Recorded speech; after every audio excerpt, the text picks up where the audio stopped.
Shalom and welcome to 2 Minutes of Torah. This year is entitled, Was Paro really that bad? So it sounds like a rhetorical question. The list of evil people in Jewish history. You have Hitler, you have Haman, and Paro was early on. First time we emerge as a nation, Paro is already going ahead, subjecting us to cruel, inhumane slavery. Of course he was horrible. Well, Rav Yaakov Kaminetzky says not so simple. In Emes Yaakov in Shemot, he says, wait a second. Yes, as it got worse, it was horrendous what he did. But the early stages of slavery, he says, take a look at the end of Shemot. And what do we have at the end of Shemot? Yosef enslaves everyone. They all come and they all say, that's it, we have nothing left, Yosef. We gave you our money, we gave you our animals, we have nothing. We will be slaves to you. And that's it. So everyone is slaves. Everyone lost their land, they lost their homes, and that's it. So if that's the case, there's only one nation walking around free. Who was that? The Jews. So Paro said something's wrong over here. They're all slaves, and the Jews are walking free. That doesn't make sense. So Rav Yaakov Kaminetzky says, at this point, doesn't sound so crazy. All Paro wants to do is level the playing field.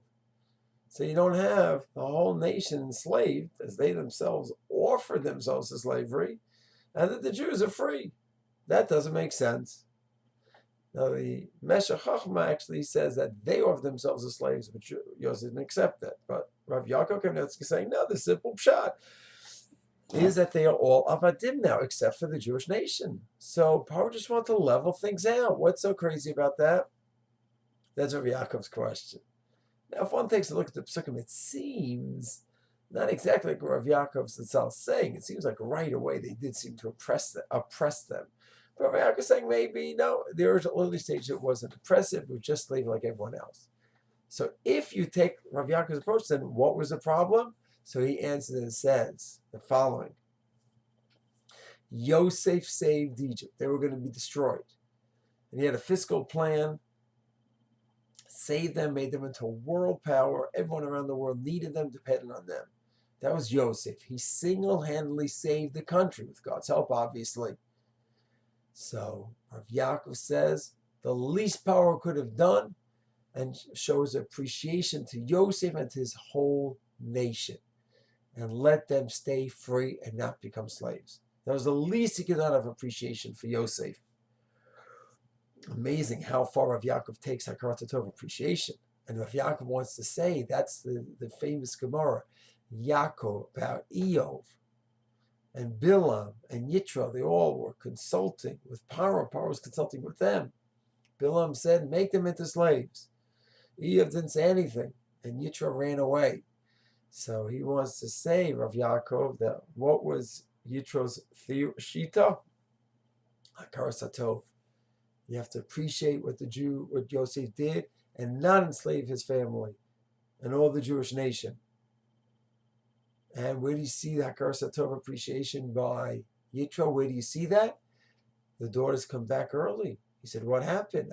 This person saved us. Person saved us? Saved you? You didn't do anything about it. You didn't invite him. Hakarat Hatov appreciation. Give him a meal, something. So that's the need of Yitro, and he wanted Paro to do that, but he knew he wouldn't be able to influence Paro.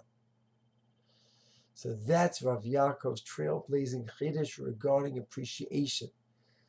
That Paro should have had such appreciation for Yosef and should have let his whole nation be free. What does that mean for us in terms of our appreciation with Hashem and other people? Shower blessings upon us. It behooves us to have that appreciation. So we're going to elaborate more about that. Shalom.